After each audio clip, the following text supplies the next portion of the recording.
Hola, buenos días chicos y chicas, bienvenidos y bienvenidas al canal. Hoy vamos a hablar de la inflación.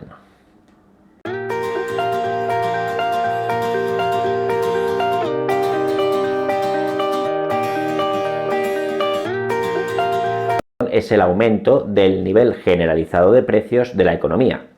No hablaremos de inflación si solo suben los precios de un bien determinado, sino tienen que subir en su conjunto. La inflación es un problema que atañe, es de los problemas más importantes que atañen a la macroeconomía y digamos que se mide a través de distintos índices de precios. Se puede analizar a través del deflactor del PIB, pero vamos a analizarlo a través del IPC, que es la manera más común de analizar la inflación.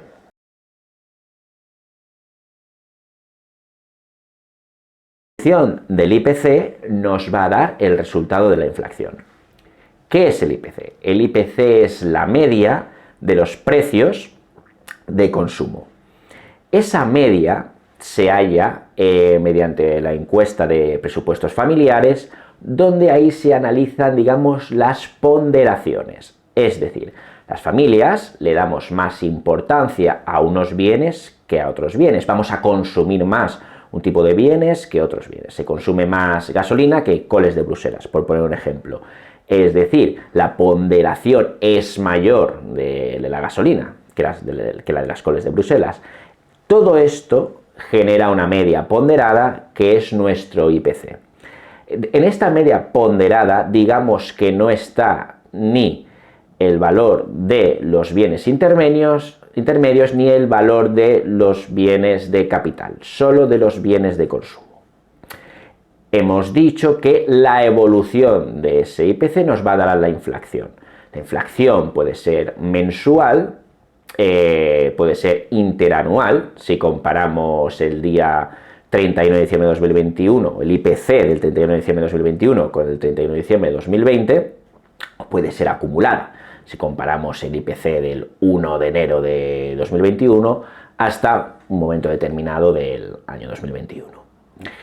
Nos interesa saber el valor interanual en estos momentos del IPC, cuál es la inflación, que está situada en un 6,7%.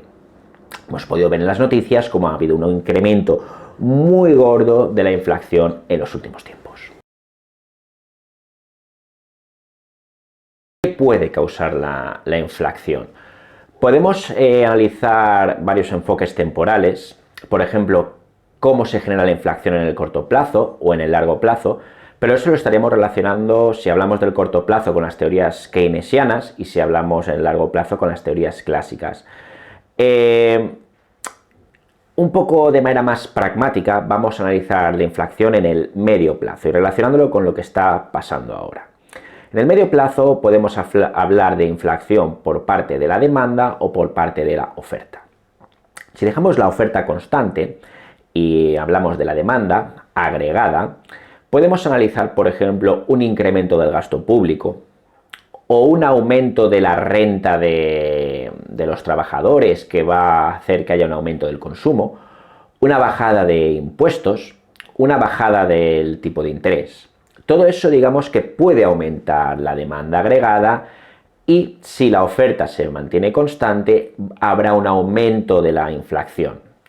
Podemos decir que, digamos, los bienes serán más escasos y como hay un incremento del gasto y un incremento del consumo, estos bienes, digamos, que tenderán a aumentar. Bajo el prisma de la oferta, podemos encontrarnos con un incremento del valor de las materias primas, podemos encontrarnos con un incremento de los impuestos. Todo eso puede generar subidas de precios, ya que para mantener el margen de beneficios, digamos que a las empresas no le quedan otra que subir los precios. Podemos seguir hablando desde el enfoque de la oferta y nos encontramos con distintas causas que generan inflación. Por ejemplo, la espiral salarios-precios. Hay un momento en el que puede haber un momento en el que los salarios se incrementen por encima de la productividad. Si los salarios de un sector determinado se incrementan por encima de la productividad, a la empresa no le quedará otra que subir los precios. Si esos precios suben, digamos que los trabajadores querrán un incremento de ese salario y todo eso genera una espiral. También existe la espiral salarios-salarios. Si se incrementan, digamos, se incrementa el salario en un sector determinado, puede generar un efecto llamada que hace que se intenten incrementar en todos los sectores, lo que haría un aumento de los precios en general. También podemos hablar de la existencia de la acumulación del capital. Es decir, si nos encontráramos en una estructura de empresas que sean capaces de influir en los precios, grandes empresas, estas tienen más poder de influencia, es decir, las empresas en un régimen de monopolio o de oligopolio tienen más capacidad para influir en precios y cantidades, lo cual puede generar inflación en determinados bienes. En los costes, por ejemplo, de las materias primas, la crisis del petróleo en el 73, etcétera, también en su época generó inflación. Eso bajo el prisma de la oferta. Resumiendo, en la demanda, un incremento de la demanda agregada, un incremento del gasto público, una bajada del tipo de interés, una bajada de los impuestos, un incremento de la renta, dejando la oferta constante, haría aumentar los precios. Y si hablamos de la oferta, pues un incremento de las materias primas, una subida de los impuestos, las espirales, salarios-precios, salarios-salarios, la acumulación de grandes capitales también, o empresas con gran poder de mercado, podrían generar inflación. La inflación afecta a los consumidores y también afecta a las empresas. Digamos que los consumidores que tienen unas rentas fijas, por ejemplo los funcionarios, por ejemplo los pensionistas, etcétera, verán mermado su poder adquisitivo. Lo mismo cualquier trabajador, que no se le vaya a aumentar los salarios. También habría un problema con las empresas. Digamos que si las empresas funcionan con expectativas o si tienen expectativas positivas, incrementarían su producción, lo cual haría que los precios bajaran también. Pero con expectativas negativas, digamos que habrá una disminución de la producción, lo que seguiría generando inflación. Digamos que la inflación es un impuesto para los ahorradores. Puede beneficiar a los deudores, es decir, si hay empresas o el propio Estado tiene que pagar intereses y sube la inflación, bueno, digamos que el que tiene que pagar los intereses, eso para ellos no van a tener repercusión si la inflación sube. Sí va a tener repercusión para el acreedor, que digamos que esos intereses que está recibiendo van a tener un menor valor debido al incremento de los precios.